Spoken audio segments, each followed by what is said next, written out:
Knights za Libya no mukino mu itsinda rya kane cyangwa group D u Rwanda ruri kumwe na Libya na Nigeria ndetse na Benin. Byumvikane neza. Piro rengana no gutereka imbere zamo ry'umuzamu Muhadi Abubakar Al-Waheshi, muzamu ikipe ya Al Ahly Benghazi.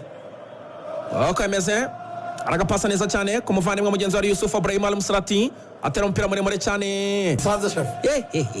Ana yanjye. Aya. Iminota imaze kuba itatu ishyirine ubusa ku busa. Amavubi aracisha amakataka, atashaka pasa kwa Mbaraga mu ruhande rw'uburyo. Mbaraga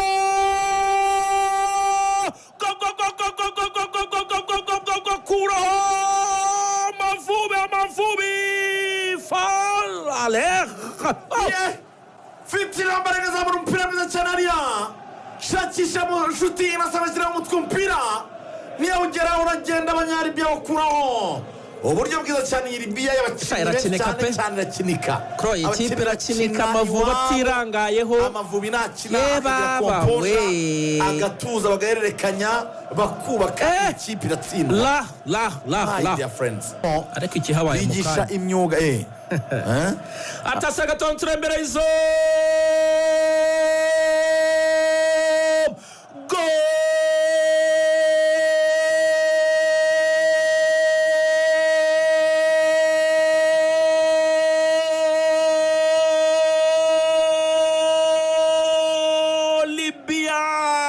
Subi Aldawi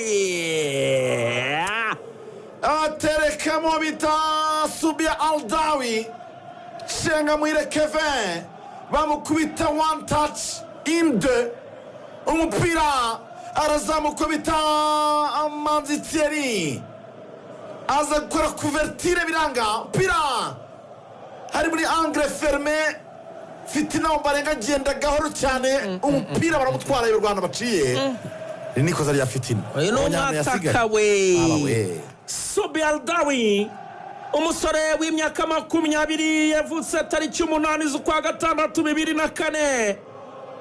Uyu kabisa nubwo atsinze igitego ariko ni umudefanseri wambaye nimero 3, umusore w'umwirabura, umwarabu w'umwirabura, umunyaribia, akaba akina muri ekipe ya Al Ittihad wabo muri Libya.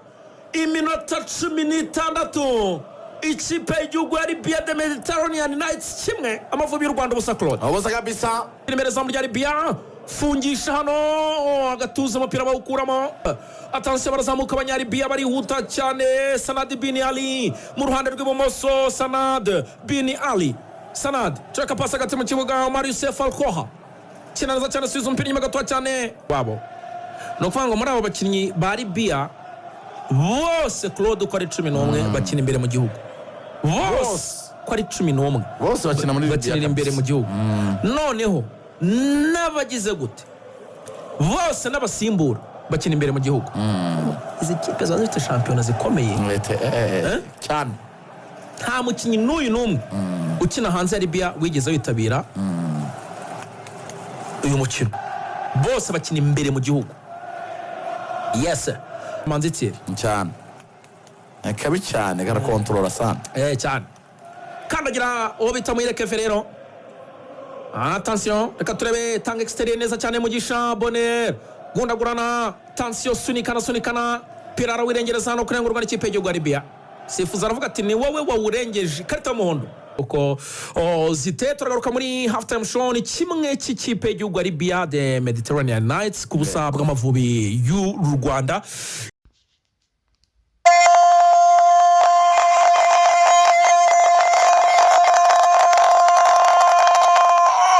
Chuti Amavubi mbegu bushuhe gol Amavubi yitwa Bizimana Djihad Jitro bamunagira umupira na usamurana cyanaria arawukavinga imbere y'izamu.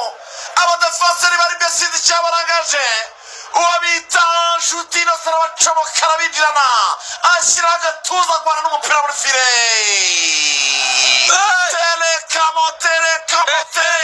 Terekamo Rwanda